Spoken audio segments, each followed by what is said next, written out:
Qısa müddət fasilədən istifadə edərək elə qısa müddətdə inzivaya çəkilmişkən uzaq 18-ci əsrdə yaşayan Deni Dideronun bədii yaradıcılığına müraciət eləmək məntiqli göründü. Marksist dövrün ən ardıcıl materialist filosoflarından, həm də ensiklopediyanın baş redaktorlarından biri olan Dideronun fəlsəfəsi insanı təbii dünya ilə eyni düzümə qoyur.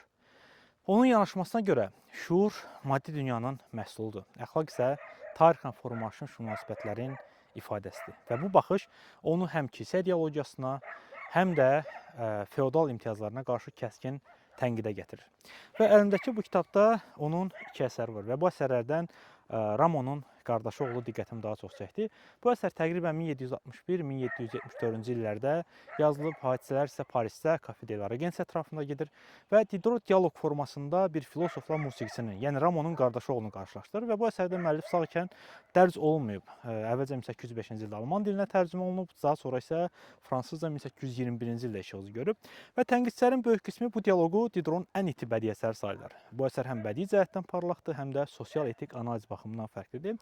Və adı əsərlə eynilik təşkil edən Ramonun qardaşı oğlu istedadsız deyil, amma prinsipləşmiş bir intellektualdır və o musiqini, hazır cavablığını, hətta alçaldılmasını da maddi faydaya çevirir. Və parlaq portretin altında ansien rejimin, yəni Böyük Fransa inqilabına qədərki köhnə nizamın real iqtisadi mexanizmi görünür və sənətkarların ağlın taleyi, rütbə, rüşvət, lüt və paternalist himayə sistemindən asılıdır bu əsərdə.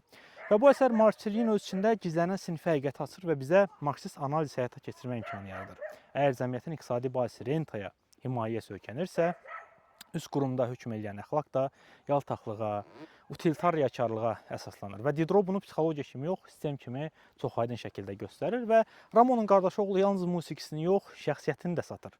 Ünsiyyət, bədən, zarafat mübadilə dəyərinə çevrilir və bu sonradan kapitalizmdə genişlənərək mənəvi əmək bazarının erkən sxeminə oxşuyur. Bəlkə çoxunuz dövrümüzün intellektuallarla paralellər aparıb bu əsər arasında özünüz də müəyyən bir alternativlər görə bilərsiniz. Və mülkiyyətsiz intellektualın peşəsi servilitet, yəni qulluqkarlıqdır. Belə intellektual dünya ətrafında düşüncəsi bundan ibarət ki, mən necə fayda əldə edə bilərəm. Onun ideologiyasının əsas texnikası qulluq etməkdir.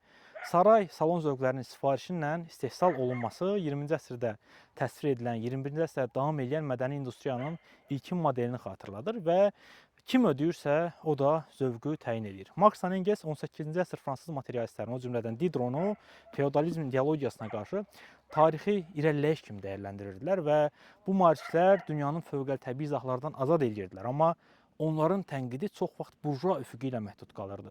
Yəni Ramonun qardaşı oğlu bu həddi hiss elətdirir. Diderot mexanizmi açır, amma onu inqilabi şəkildə dəyişdirmək prosesinə daxil olmur. Elə buna görə də əsər müasir marksist oxu üçün münasib meydan yaradır.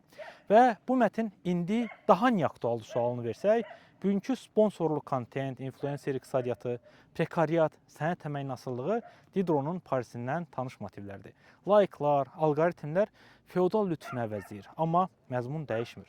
Bu məzmun isə belə səslənir: insanı şərtlər formalaşdırır. Deməli, məsələ təkcə etik mübarizədə yox, istehsal və maliyyələşmə şərtlərini dəyişməkdə, yəni kollektiv təşkilatlanma, ictimai dəstək mexanizmləri və sənət əməyinin güvənli statusundadır. Deni Dideronun bu əsəri Ramonun qardaşı oğlu obrazı sadəcə bir adamı yox, bütöv bir sistemi ifşa edir. Ramonun qardaşı oğlu bizə deyir ki, əgər dəyəri pul və himayə ölçürsə, vicdan həmişə zərər görəcək. Odur ki, tənqid təkcə əxlaq dərsi yox, quruluş sualı olmalıdır. Əks halda istedad, yenə də ən yaxşı halda peşəkarlıq, yaltaqlıq səviyyəsində qalacaq. Təəssüf ki, bu reallıqdır.